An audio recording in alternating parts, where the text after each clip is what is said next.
kooxaha kubadda cagta ee dekedaha iyo Muqdisho City Club ayaa maanta ka ababaxay garoonka caalamiga ah ee Aadan Cadde iyagoo ku wajahan dalalka Masar iyo Zanzibar oo ay kaga qayb geli doonaan tartamo kala duwan. Labada kooxood waxaa sagootiyay mas'uuliyiin kala duwan oo ku dhiirigeliyay in ay libin ka keenaan tartamada ay ka qayb galayaan. Kooxda kubadda cagta ee dekedaha oo heysata horyaalka heerka koowaad ee kubadda cagta ee dalkeena ayaa ka qayb gali doonta tartanka kooxaha horyaalada Afrika ee CAF Champions League oo ay kooxaha Soomaaliya ka maqnaayeen in ka badan 29 sanadood. waa kuwan qaar ka mid ah ciyaartooyda iyo gudoomiyaha naadiga dekeda Cabdullaahi Faarax Ismaan oo ka hadlaya waxa ay ka rajeynayaan labada kulan oo ay la ciyaarayaan kooxda reer Masar ee Samalig oo ka mid ah kooxaha ugu guulaha badan koobka CAF Champions League oo markii ugu horeysay la ciyaaray sanadkii 1964. safarkeenu waa safar aan muddo badan u diyaar garoobeyna in aan uga qayb galno dhigana Samalig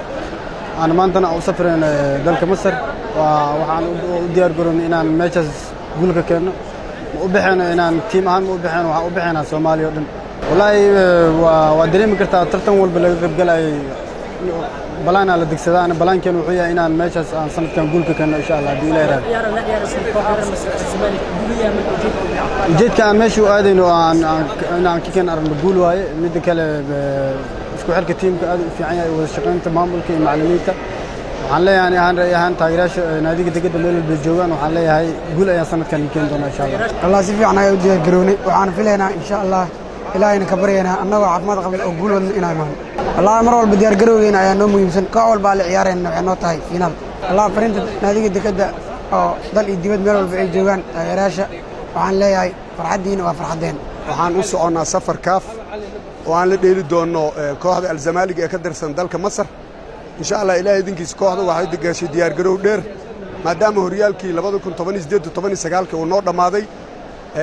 waxaan ku dadaalaynaa insha Allah inaan guul ka keenno haduu ilaahay yiraahdo maadaama horyaalkii noo dhamaaday muddo dheerna tartankan ugu dambeysay 29 sano kahor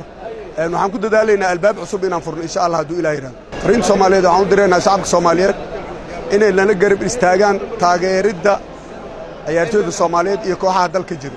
dhinaca kale kooxda Muqdisho City Club ayaa iyana ka qayb galaysa koobka CAF Confederation Cup oo aysan kooxaha Soomaaliya ka soo muuqan iyo 1990kii xilligaas oo ay ciyaartay kooxda hadda ka qayb galaysa ee Munishibiyo ama Muqdisho City Club. xogayaha kooxda Muqdisho City Club ayaa warbaahinta qaranka uga warbixiyay waxa ay ka filayaan koobka CAF Confederation Cup oo aysan Soomaaliya ka soo muuqan iyo 1990kii. bismillah waan u mahadcelinayaa TV-ga Somali National TV oo nagu sagootiyay maanta safarkeen halkaan nagu midaysnaa xaqiiqdii naadiga wuxuu u safrayaa Zanzibar waxaan u bixi doonaa koox la yiraahdo Malindi Sports Club oo ka dhisan dalka Zanzibar Tanzania Zanzibar tartankan waxa weeye CAF Confederation Cup waa koob oo maaragtay kooxaha Afrika ee ka soo qayb galaan kooxaha qaado koobabka sida koobka Soomaaliya oo kale General Daoud Cup oo anaga aan ku guuleysanay sanadkan sidaa darteed aan u baxeeno kooxahan ku kulmayeen waxa way magaranaysaa kooxo waartay 51 wadan aan kulmay anaga waxaan ku aadnay isku aadkii Zanzibar kooxda Malindi Sports Club insha Allah waxaan ciyaar doonaa ciyaartan ugu horeyso taariikh 12 bisha axadda oo taariikh 12 ciyaar doonaa ciyaarta labaadna 23 taariikh 3 ciyaar doonaa. Xabiib Axmed Cali warbaahinta qaranka Muqdisho.